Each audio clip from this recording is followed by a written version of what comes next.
Hi, this is Pete the Nerd from the Nerd Lair. Again, the Bat Cave for Nerds. I'm going to talk a little bit today about purchasing a new PC. And basically, when you're purchasing a new PC, the decision is laptop versus desktop. The difference there is that desktops have a lot of mix and match parts in them, and they're typically less expensive than laptops. Of course, for the desktop PC, you must also purchase a monitor.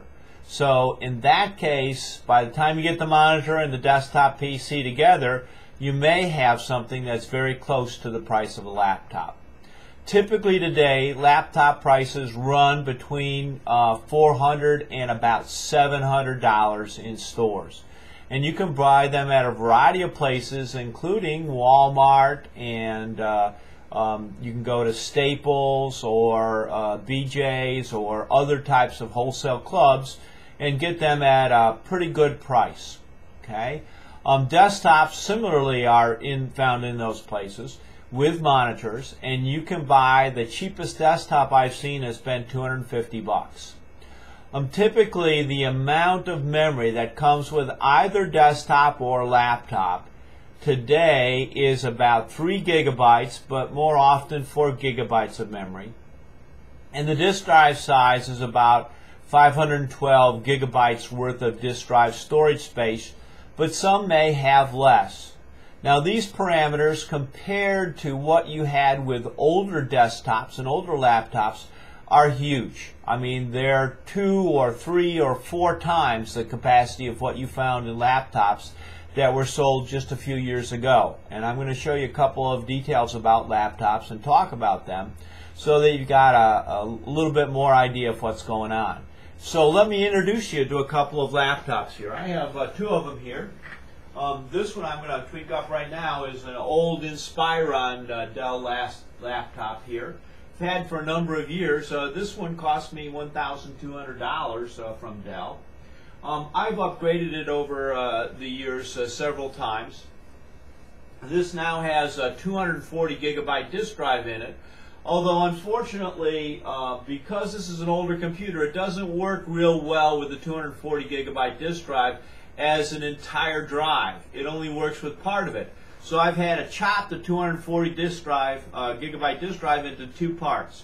One part just boots up Windows, 120 gigabytes, that works real fine. And the other 120 gigabytes is just for data storage, so I've had to do that. The disk drive in this computer is a EIDE drive, or a parallel ATA drive. And the top capacity you can get there is about 240 gigabytes. You might be able to find one that's slightly higher today, but not much more than that. The display here uses a fluorescent lighting technology. So the backlight here is fluorescent lighting. And that means that the display is a little bit, not quite so bright as the display is on the newer computers. And again, the fluorescent lights don't give off quite as good a display. This one is running Windows XP.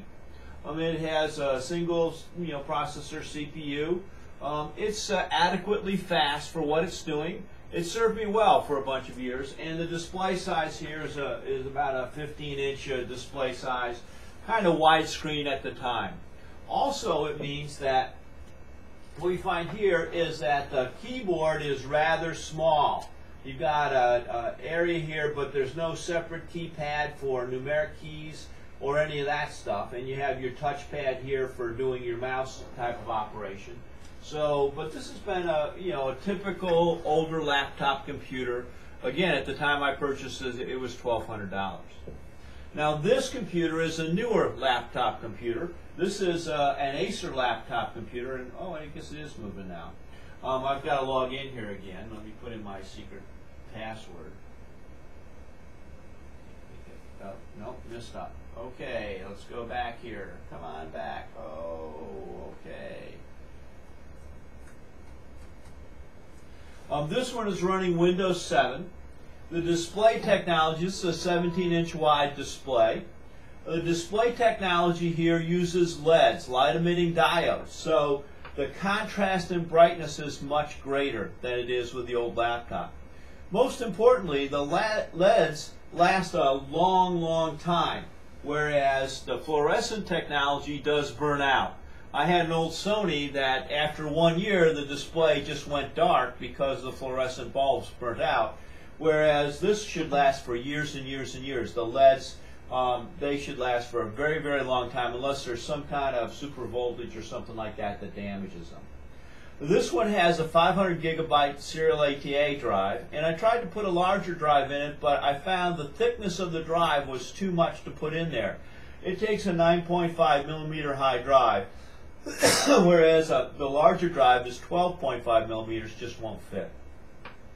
So it's got a 500 gigabyte drive. Both of these have wireless.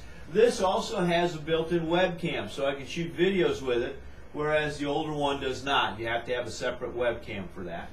Both of these support wireless connections. Both of these are connected wirelessly into my network now.